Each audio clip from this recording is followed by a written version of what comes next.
1 लाख रुपया देंगे ठगने का काम? अपने घर से बचेगा तब न गरीब महिला को रुपया देंगे।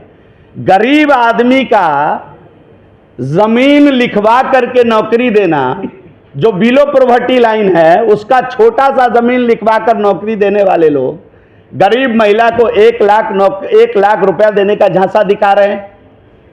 देश के यशस्वी प्रधानमंत्री जी ने कहा है कि हम देश की दीदियों को मजबूत बनाएंगे, उनको ड्रोन तकनीक से लैस करेंगे, उनको आत्मनिर्भर बनाएंगे। महिलाएं, भारत की महिलाएं खराब पे जीने वाली महिला नहीं है, आत्मनिर्भर बनकर देश की अर्थव्यवस्था में शामिल होना चाहती है। और देश के यशस्वी प्रधानमंत्री जी ने स्पष्ट कहा है कि देश के दीदियों को लखपति दीदी बनाएंगे, करोड़ों दीदी को लखपति दीदी बनाएंगे और ड्रोन तकनीक से लैस कर उनको आत्मनिर्भर बनाएंगे। हमारा ये संकल्प है।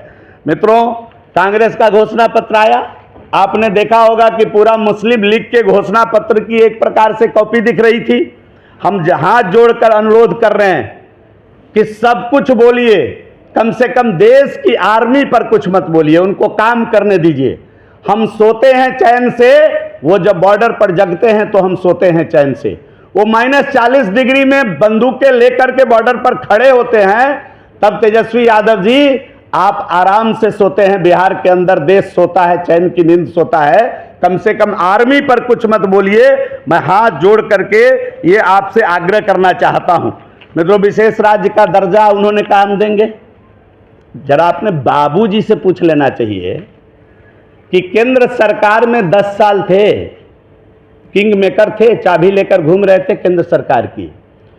और सुनने में आता है कि सोनिया मैडम जब तक दिन में एक बार उनसे बात नहीं करते थे, यूपीए की बात आगे नहीं बढ़ती थी।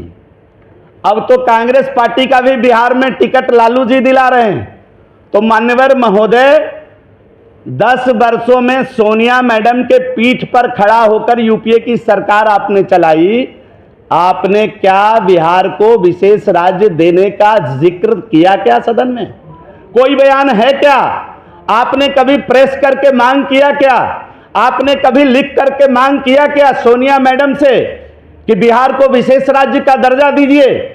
बिहार के अंदर 2005 से आज तक बिहार के लोगों का शैक्षणिक सामर्थ्य बढ़ा है।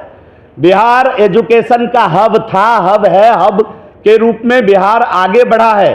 और बिहार के लोग अब अच्छे से समझ रहे हैं कि आप केवल वादों का पुलिंदा लाना जानते हैं, काम करने के वक्त आप भाग जाते हैं। ये बिहार के लोगों में स्पष्ट है। मित्रों, आपको मालूम है कि 5 नया एयरपोर्ट बनाएंगे। 15 साल में पटना का एयरपोर्ट का जीर्णोद्धार नहीं कर पाए उनके पिताजी और माताजी मिलकर के। उदाहरण स्पष्ट है, ये हम कर रहे हैं, ये मोदी सरकार कर रही है। पटना के एयरपोर्ट पर जाकर देखिए, जीर्णोद्धार हो रहा है पटना के एयरपोर्ट का। आज दरभंगा से हवाई जहाज उड़ रहा है देश के सभी क्षेत्रों में। मैं दरभंगा से आता हूं मान्यवर, आप जाकर के देखिए कि बिहार का अग्रगणी एयरपोर्ट दरभंगा बना है। इसको किसने किया है? मोदी सरकार ने किया है, तेजस्वी यादव जी। और आप जो झूठ का पुलिंदा बांध रहे हैं, आपके माता पिता से पटना एयरपोर्ट का जीर्णोद्धार 15 वर्षों में नहीं हो पाया। और आप सब्ज बाग दिखाने निकले हैं कि हम 5 एयरपोर्ट बिहार में बनाएंगे। ये 5 एयरपोर्ट भी बनाने की बात आएगी तो मैं जिम्मेदारी के साथ कहता हूं, लिख कर रख लीजिए, आने वाली तीसरी पाली की मोदी सरकार जरूर बिहार के अंदर एयरपोर्ट की संख्या बढ़ाएगी। ये बात लिख कर रख लेना चाहिए। और राजद के घोषणा पत्र में एक बात आई, उनके स्कॉलर है 1-2, उनको बताते रहते हैं, उनके पीठ पर खड़े होते हैं, जब वो कुछ बोलने लगते हैं तो उनको चिट लिख कर देते हैं। अविश्वास प्रस्ताव में जब वो थे तो 3-4 लोग उनके समर्थन में उनके बगल में दर्शक दीर्घा में बैठकर कमेंट पास कर रहे थे। आप लोगों के मीडिया, आप लोगों के कैमरा ने उसको कैद किया था, मैंने बाद में ठीक से उसको देखा। उन लोगों ने शायद इनको बताया नहीं, उन्होंने कहा 500 रुपया में गैस सिलेंडर देंगे। जिनके माँ बाप 15 वर्षों में गरीबनी माँ के घर तक गैस का कनेक्शन नहीं पहुंचा पाया, उसका बेटा सब्ज बाग दिखा रहा है कि 500 रुपया में गैस का सिलेंडर देंगे। 10 वर्ष केंद्र में रहने के बाद 25 वर्षों का हिसाब दे।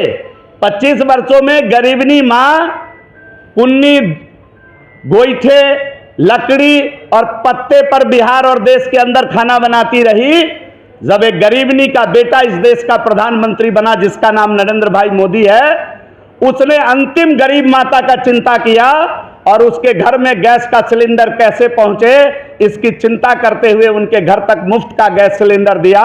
और आज उज्ज्वला योजना के तहत सब्सिडी दे करके, तेजस्वी यादव जी आपने लगता है कैलकुलेशन नहीं बिठाया। आपके पिताजी जब यूपीए में थे ना, तो जरा जनवरी 14 का रेट निकालिएगा, गैस सिलेंडर का रेट क्या था। 1241 रुपए में गैस मिल रही थी उस समय, और आज बिना सब्सिडी का गैस 903 रुपए में पटना में उपलब्ध है श्रीमान तेजस्वी यादव जी। और जब उज्ज्वला योजना में हम लोग सब्सिडी देते हैं ना श्रीमान तेजस्वी यादव जी, तो उसका रेट लगभग 450 रुपए आ जाता है। आपको मालूम नहीं होगा, जरा पता करवा लीजिएगा इस बात को। और हद तो तब हो गई कि मैं देख रहा था केजरीवाल साहब की नकल करके इन्होंने लिखा 200 यूनिट बिजली हम फ्री देंगे। जिनके पिताजी और माताजी के शासनकाल में बिजली रानी कब आती थी और कब जाती थी मालूम नहीं चलता था।